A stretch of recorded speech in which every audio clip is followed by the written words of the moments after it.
안녕하십니까. 쇼킹부동산입니다. 오늘 이재명 대통령의 신년 기자회견이 있었습니다. 이 자리에서 나온 부동산 정책 관련된 내용을 총론해 드리도록 하겠습니다. 대략적인 방향이 모두 나왔어요. 선착순 부동산 상담을 시작합니다. 8분을 모시고 내 집 마련, 투자, 청약, 자살 리밸런싱의 모든 것을 답변 드립니다. 7일간 자유롭게 상담 가능하고요. 주택 구매와 그리고 처분을 고려하신 분은 저한테 한번 좀 체크를 받고 의사결정하시는 걸 추천드려요. 제가 현 시점에서 괜찮은 선택지인지 다른 대안이 없는지 같이 찾아보고 답변을 드리도록 하겠습니다. 신청은 고정 댓글을 확인해 주세요. 먼저 이번 기자회견에서 나온 이재명 대통령의 부동산 인식부터 보겠습니다. 자, 이재명 대통령은 서울 아파트 가격이 고평가 상태라고 이야기를 했어요.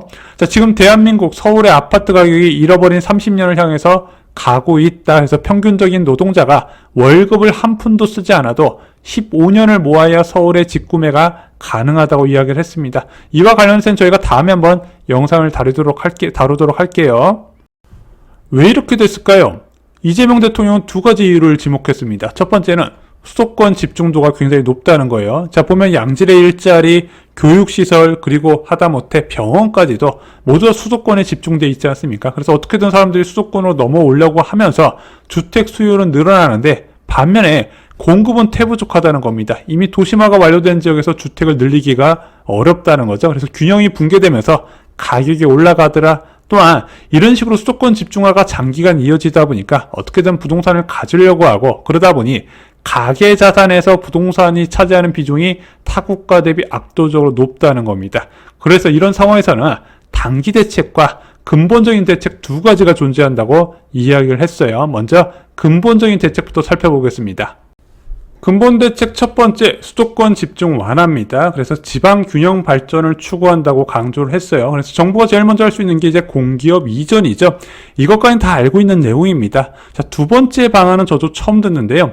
지방의 재정을 확대시키겠다고 합니다. 여기에 농어촌 기본소득에 대해서 강조를 했어요. 자, 농어촌 기본소득 제도를 도입을 하면은 은퇴한 사람들이 농어촌 지역에 이주해서 살 경우에 어떻게 돼요?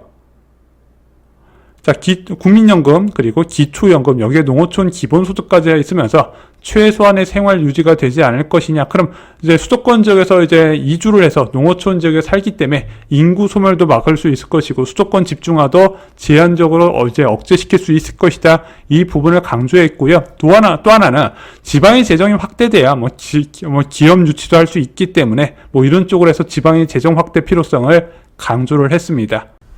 근본적 대책 두 번째는 가계자산 내 부동산 보유 비중 축소입니다. 어떤 식으로 유도를 한다? 대출제도 개편을 통해서 그래서 생산적 금융 전환으로 주식시장에 자금이 유입되도록 하겠다는 겁니다. 그럼 어떻게 해야 돼요? 부동산과 관련된 대출을 줄여야겠죠. 그래서 올해 1월 1일부터 주택담보대출의 위험 가중치가 20%로 상향됐는데 여기서 추가로 올린다는 얘기가 나오고 있고 4월 1일부터는 고액 주담대에 대한 은행 페널티가 이제 추가가 되죠. 그러면서 금리 인상이 유도가 됩니다. 자, 이런 것도 다 생산적 금융 전환의 일환으로 진행이 되고 있어요. 자, 그럼 많은 사람들이 궁금하신 것 단기 대책입니다. 단기 대책은 크게 두 가지예요. 첫 번째, 공급 증가 방안. 현재 공급 증가와 관련해서는 국토부에서 현실적인 공급 확대 방안을 발표할 예정이고요.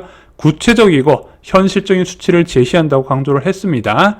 자, 두 번째는 소유주의 공급 증가 방안이에요. 자, 주택에서 시장에 이제 매물이 나오는 것도 한마디로 이제 공급이라고 볼 수 있는데 이와 관련된 방안도 모색 중이라고 뒷부분에서 이야기가 나옵니다. 그럼 공급 확대 방안과 더불어서 이제 활용할 수 있는 게 수요 억제 방안이죠. 자, 이재명 대통령은 정상적인 수요는 보호가 필요하다고 이야기를 했습니다.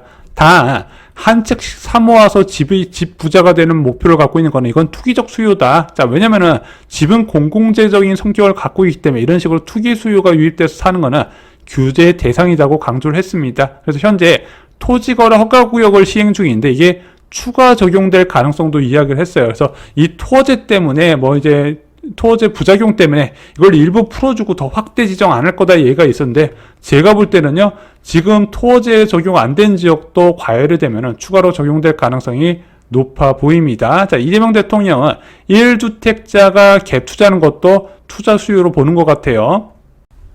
이제 조세 규제 관련된 거 살펴보겠습니다. 이재명 대통령은 가급적 자제하는 것이 바람직하다고 이야기를 했어요. 하지만 필요해지면 사용하지 않을 이유는 없다고 이야기를 했습니다. 그래서 부동산이 사회적 문제 수준으로 과열되면 세금 카드를 고려하겠다고 이야기를 했습니다. 아니, 선거 때 세금으로 집값을 안 잡겠다고 했는데 공약 볼까요? 자, 부동산 세금은 줄이고 공급은 신속 확대.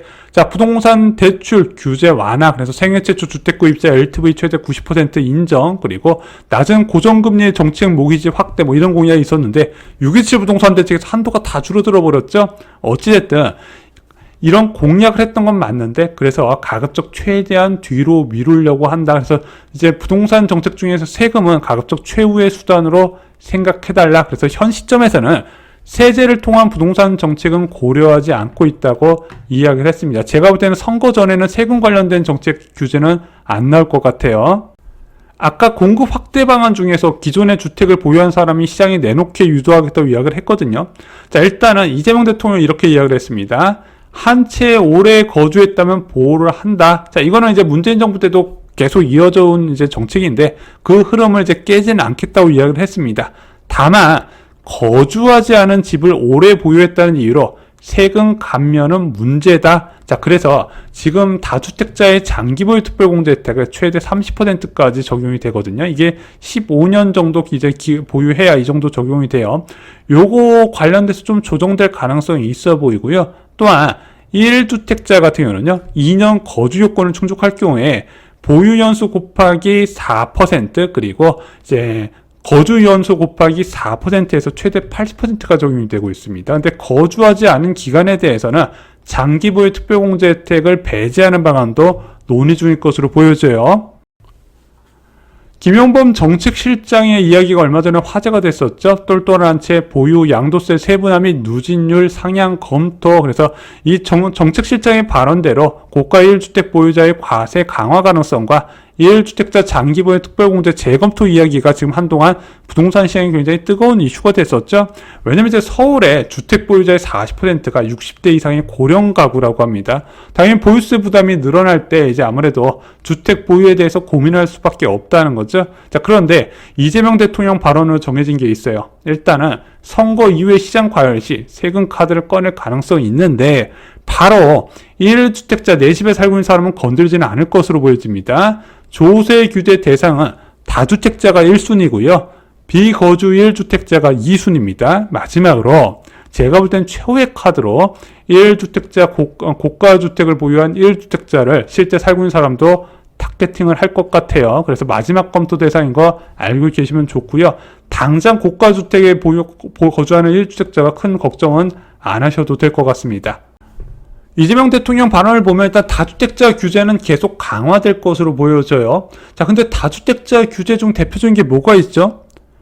양도소득세 중과제도가 있죠. 현재 이걸 2월에서 3월 정도에 유예할지 말지를 결정한다고 하는데 현재 시장에서는 유예가 종료될 것이라는 좀 시각이 좀 많이 있는 것 같습니다.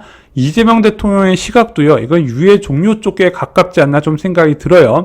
자, 어쨌든 다주택자 규제가 강화되고 똘똘한 채 실거주자를 건드리지 않는다면 일단은 부동산 시장을 어떻게 움직일 가능성이 있냐? 좀 상급지 아파트의 수요가 증가할 수 있지 않나? 좀 이렇게 보는 시각도 있습니다. 그래서 다주택자 규제가 확대된다는 거는 좀 아무래도 기정사실화 해야 될 것 같아요.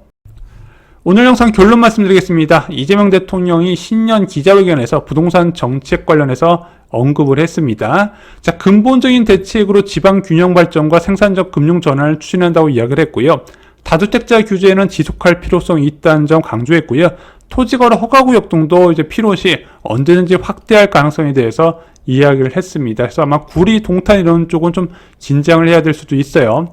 다만 세금은 가급적 자제하되 시장 불안 시 고려를 할 것이다. 제가 볼 때는 이번에 선거가 끝나야 무엇인가 세금 카드가 고려되지 않을까 생각이 드는데 이 세금 정책도요, 무조건 1주택자부터 떼는 게 아니라 다주택자 대상으로 먼저 적용할 가능성이 높아 보입니다. 문재인 대통령 때도 그랬어요. 자, 1주택자 세부 부담을 늘려버리면 이게 굉장히 큰 정치적인 부담이 됩니다. 다주택자를 먼저 때리고 나서 이 다주택자 다음에 고가 1주택자 타겟팅으로 내려올 가능성이 있어 보여요. 문재인 정부 때도 그렇게 낮아져 왔다는 겁니다. 아마 그런 과정이 똑같이 나오지 않을까 생각이 듭니다.